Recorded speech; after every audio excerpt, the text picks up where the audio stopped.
bonjour, c'est Vanessa. Souvent, je lis sur des commentaires, les gens écrivent, ça ne sert à rien d'aller aux études ou à l'université aux États-Unis, c'est la perte de temps, parce qu'après, bon, nous travaillons, nous sommes toujours dans le factory, on fait toujours les mêmes boulots avec des gens qui ont étudié. Écoutez-moi, il n'y a pas plus une réussite ici aux États-Unis comme quelqu'un qui a une bonne éducation.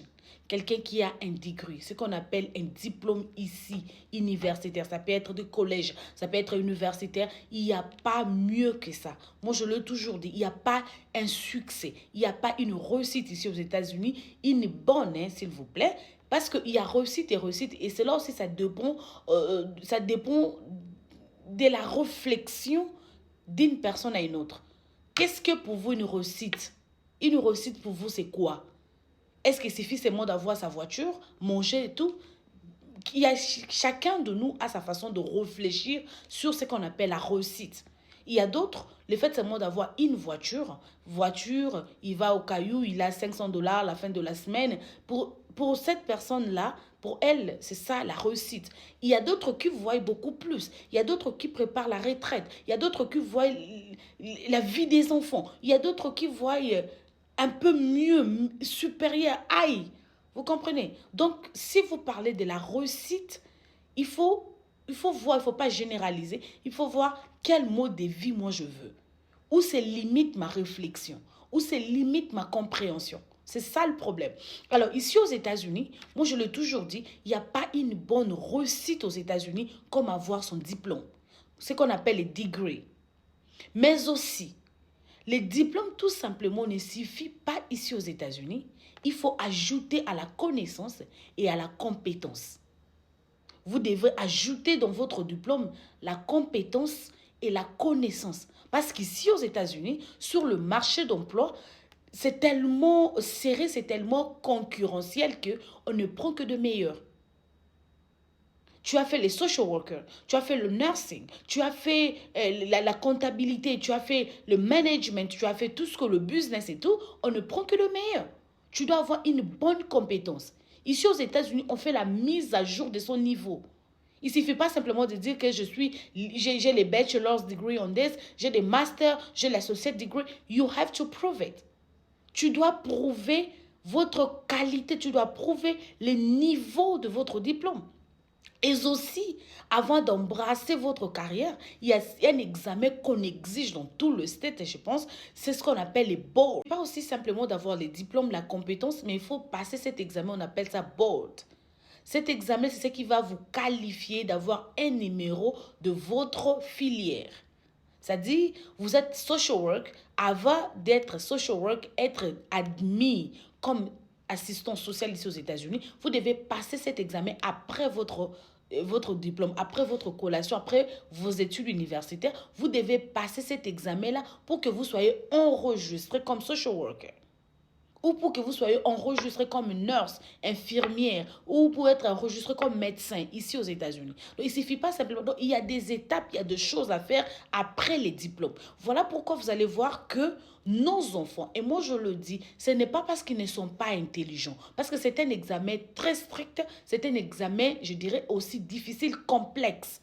Et les gens échouent beaucoup. Mais vous pouvez toujours reprendre, mais les gens abandonnent facilement. Il peut passer 2, 3 fois, il n'a pas réussi, il laisse.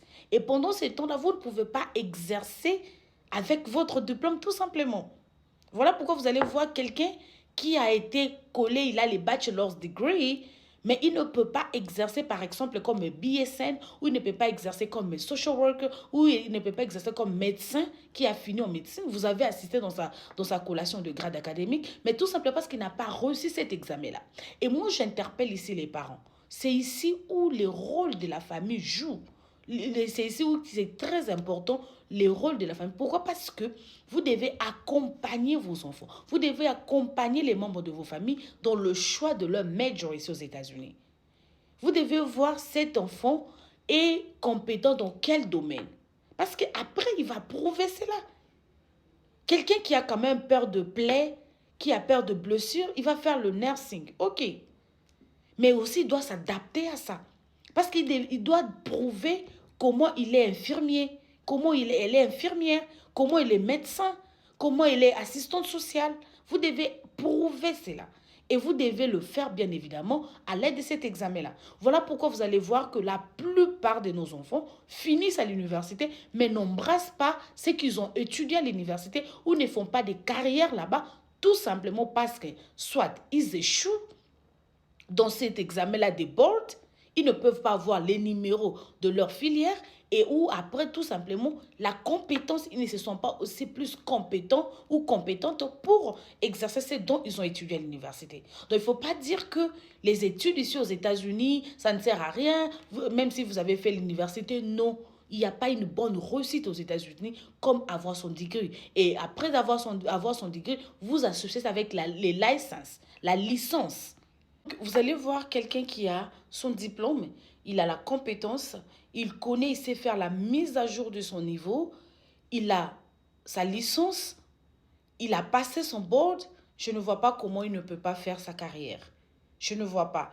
Et je ne vois pas comment il va abandonner tout ça là avec les avantages qu'il y en a, avec tout ce que vous voulez, le respect, l'avantage, les changements de la vie et tout, pour faire le travail comme tout le monde. Je ne pense pas. D'où nous, dans la famille, nous devons être regardants. Si aujourd'hui, vous avez votre enfant qui a fini dans tel ou tel domaine et qui ne sait pas embrasser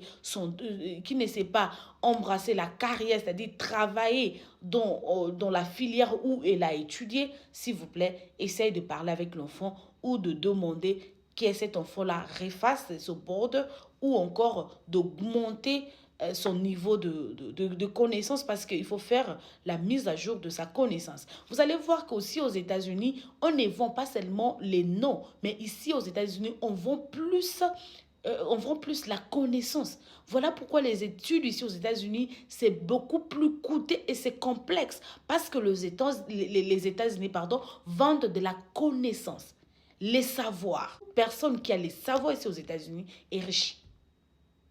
Est riche. Si vous avez de la connaissance, vous avez l'information, vous avez les savoirs, ça vous oblige, ça vous épargne même dans le racisme, par exemple.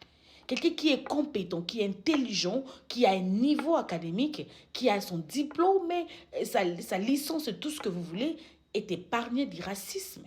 Ça peut être là, mais ils auront peur de vous. Parce que le blanc aime la compétition. Et quand ils savent que vous êtes compétitif, ils ont peur de vous. Ça instaure le respect partout où vous travaillez. Donc, il faut encourager vos enfants à aller travailler parce qu'il n'y a pas un meilleur investissement ici aux États-Unis comme envoyer son fils ou envoyer un membre de sa famille à l'université. Merci.